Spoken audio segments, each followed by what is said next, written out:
Ne faites jamais ces choses-là avec votre argent. Au travers de cette vidéo, je vais vous donner quelques conseils.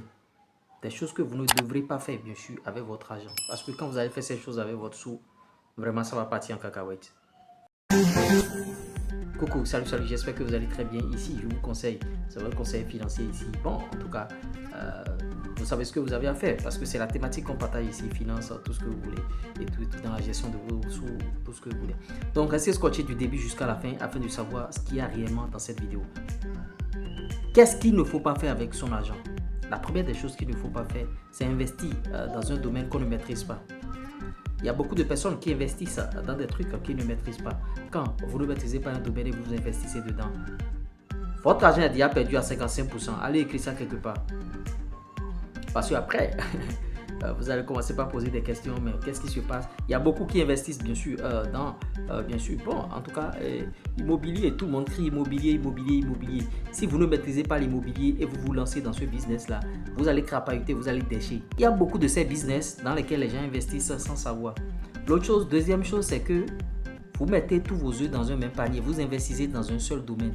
Au lieu de diversifier vos sources de revenus, vous investissez dans un seul domaine. Bon, je vais faire du trading, je vais faire l'e-commerce et vous investissez tout ce que vous avez. Alors que là encore, il y a un bémol. Vous investissez ce que vous pouvez bien sûr perdre. Mais beaucoup investissent beaucoup d'argent dans des domaines qu'ils ne maîtrisent pas, sans diversifier bien sûr leurs sources de revenus. À tel enseigne que si ce business-là arrive à chuter, c'est fini. Vous n'avez plus rien et vous commencez par errer. C'est là que les gens commencent à raconter des trucs. Ah, le business n'est pas fait pour moi. Ah, j'ai lancé tout un tas de projets, ça n'a pas marché. Ah, j'ai lancé ci, ça n'a pas marché. J'ai lancé ci.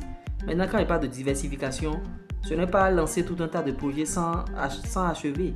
Là aussi, il faut faire attention parce que si vous lancez un projet, vous n'achevez pas et vous lancez un deuxième projet, vous n'achevez pas, c'est pas bien. Vous pouvez être à cheval sur plusieurs projets, oui. C'est vrai que vous allez vous disperser un peu, ben, ça veut dire que vous avez un objectif à long terme. L'autre chose que vous devez savoir, ce qu'il ne faut pas faire avec son argent, c'est ne pas épargner, bien sûr, son argent. Il y a certains, quand ils gagnent de l'argent, ils n'arrivent plus à épargner. Alors que vous devez épargner. Il doit avoir l'épargne de sécurité et l'épargne d'investissement. L'épargne de sécurité, ça vous permet, bien sûr, quand vous serez malade, à un moment donné, ou bien quand vous avez des urgences, par exemple, comme urgence, bon, votre véhicule vous a lâché en cours de chemin, vous devez avoir cette épargne-là qui va vous sauver. Maintenant, l'autre épargne, l'épargne d'investissement, l'épargne de sécurité doit faire 3 mois au moins de votre salaire. C'est ce qui est conseillé. Bon, c'est un peu fait, 6 mois, même 1 an. L'autre côté, c'est l'épargne d'investissement. Là, ça vous permet d'investir dans des domaines. En tout cas, voilà ce qu'il ne faut pas faire avec son argent. J'espère que je vous aurai appris beaucoup de choses au travers de cette vidéo. Likez, partagez, abonnez-vous. On revient dans nos prochaines éditions, dans nos prochaines vidéos. C'est sûr que les vidéos vont sortir chap. L'algorithme nous a un peu perdu en chemin comme on n'est plus trop productif sur la chaîne. On se dit à tout à l'heure.